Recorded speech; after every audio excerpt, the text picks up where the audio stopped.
Under-19 विश्वचषक जिंकून भारताला अभिमानाचा क्षण देणारा भारतीय संघाचा कर्णधार आयुष म्हात्रे आज विरारच्या ओम श्री साईधाम मंदिरात साईचरणी लीन झाला.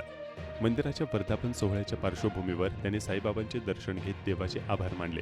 हे साईधाम मंदिर माजी आमदार हितेंद्र ठाकूर यांचे मोठे बंधू भाई ठाकूर यांच्या संकल्पनेतून उभारण्यात आले असून वर्धापन दिनानिमित्त मोठ्या उत्साहात कार्यक्रम पार पडला. यावेळी आयुष म्हात्रे यांनी साईबाबांच्या चरणी मस्तक ठेवत विश्वचषक विजयाबद्दल कृतज्ञता व्यक्त केली. विश्वचषक स्पर्धेसाठी रवाना होताना आयुषने विरारमधील साई मंदिर, जीवदानी मंदिर आणि द्वारकाधीश मंदिर येथे जाऊन आशीर्वाद घेतले होते. विजेतेपद पटकावून परतल्यानंतर त्याने सर्वप्रथम मुंबईतील सिद्धिविनायक मंदिरात दर्शन घेतले. त्यानंतर आज विरारच्या साईधाम मंदिरात येऊन पुन्हा साईबाबांचे आशीर्वाद घेतले. याप्रसंगी माजी आमदार हितेंद्र ठाकूर, मुंबई क्रिकेट असोसिएशनचे उपाध्यक्ष पंकज ठाकूर तसेच हितेंद्र ठाकूर यांचे मोठे बंधू भाई ठाकूर यांची त्याने भेट घेतली.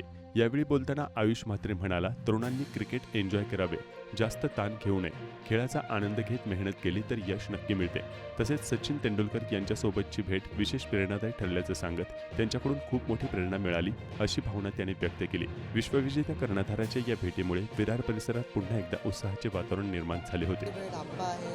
सगळे आहेत, त्यांची पंकज काका आहेत, सगळ्यांची भेट झाली आणि जीवदानी मंदिर, द्वारकेश मंदिर, साईबाबा मंदिर जे जायच्या आधी मी सर्वांना पाया पडून गेलो होतो आणि जिंकल्यानंतर तेच होतं की परत पाणी पडायचं होतं, तर ते योगायोग आला आणि आज तेच करत होतो. असं काही नाही, पूर्ण आता तेच आहे, आता IPL आहे आणि परत इंडियासाठी क्रिकेट चांगला खेळायचा, अजून मॅच जिंकायसाठी फक्त क्रिकेट खेळत राहा आणि क्रिकेट एन्जॉय करा. जास्त स्ट्रेस नका घेऊ की परफॉर्मन्स खालीवर होतो, बट क्रिकेट एन्जॉय करा तुम्ही आणि असंच खेळत.